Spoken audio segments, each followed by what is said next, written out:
संघाई के stock market में एक ऐसा भूचाल आया जिसने पूरी दुनिया के सेमीकंडक्टर बाजार को हिलाकर रख दिया है।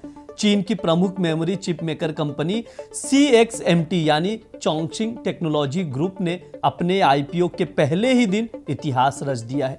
कंपनी का शेयर संघाई के टेक हेवी स्टार मार्केट में डेब्यू करते ही 500% से अधिक उछलकर 52 युआन पर पहुंच गया है। इस लिस्टिंग से कंपनी ने 57.9 बिलियन युआन लगभग आप देखेंगे तो 8.6 बिलियन डॉलर जुटाए, जिससे ये इस साल एशिया का सबसे बड़ा आईपीओ बन गया है।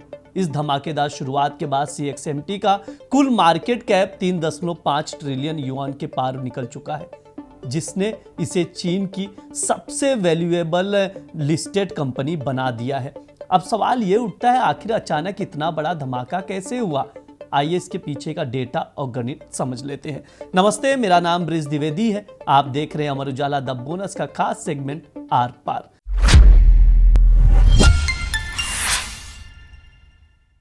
DRAM चिप्स यानी वो चिप्स जो आपके स्मार्टफोन, लैपटॉप और बड़े बड़े डेटा सर्विसेज में इस्तेमाल होती हैं।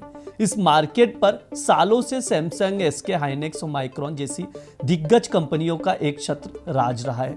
लेकिन 2025 की चौथी तिमाही के आंकड़ों के मुताबिक CXMT ने ग्लोबल DRAM मार्केट में अपनी 7.67% की हिस्सेदारी दर्ज करा ली है। इतना ही नहीं, कंपनी के वित्तीय आंकड़ों में भी चौंकाने वाले बदलाव आए हैं। जहां पिछले साल की पहली तिमाही में कंपनी को 2.83 बिलियन युआन का घाटा हुआ, वहीं इस साल की पहली तिमाही में ये 35.43 बिलियन युआन के ऑपरेटिंग प्रॉफिट में बदला गया। इस तेजी का सबसे बड़ा ट्रिगर रहा है हाल ही में आया एक बड़ा अपडेट। रिपोर्ट्स के मुताबिक दुनिया की सबसे बड़ी टेक कंपनी एप्पल ने चीन में बेचे जाने वाले अपने डिवाइसेस के लिए CXMT के DRAM चिप्स की टेस्टिंग शुरू कर दी है।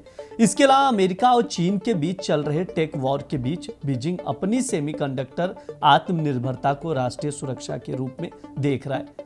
चीन के घरेलू टेक दिग्गज अब विदेशी कंपनियों पर निर्भरता कम करने के बजाय CXMT जैसी स्वदेशी कंपनियों को अपना रहे हैं। साल 2016 में चेयरमैन जू इमिंग द्वारा शुरू की गई ये कंपनी अब इस आईपीओ से मिले पैसों का इस्तेमाल R&D और बड़े पैमाने पर चिप्स के मास प्रोडक्शन के लिए करेगी। हालांकि एक्सपर्ट्स थोड़ा संभल कर चलने की सलाह दे रहे हैं। कैपिटल के CEO थियोडोर शो का कहना है कि पहले दिन सीमित शेयर्स यानी लिमिटेड फ्री फ्लोट उपलब्ध होने और मार्केट को हाई सेंटीमेंट की वजह से इतना बड़ा उछाल आया है। उनका कहना है कि आज हमें जो रिकॉर्ड मार्जिन और प्रॉफिट दिख रहा है वो भविष्य में नॉर्मलाइज या थोड़ा कम हो सकता है। नतीजा चाहे जो भी हो, लेकिन एक बात साफ है, CXMT का ये धमाकेदार आईपीओ ये साबित करता है कि सेमीकंडक्टर की इस ग्लोबल रेस में चीन अब सिर्फ एक चैलेंजर नहीं बल्कि लीडर बनने की राह पर तेजी से आगे बढ़ रहा है। फिलहाल के लिए शो में इतना ही रहेगा। आप लोग देखते रहिए द बोनस। शुक्रिया।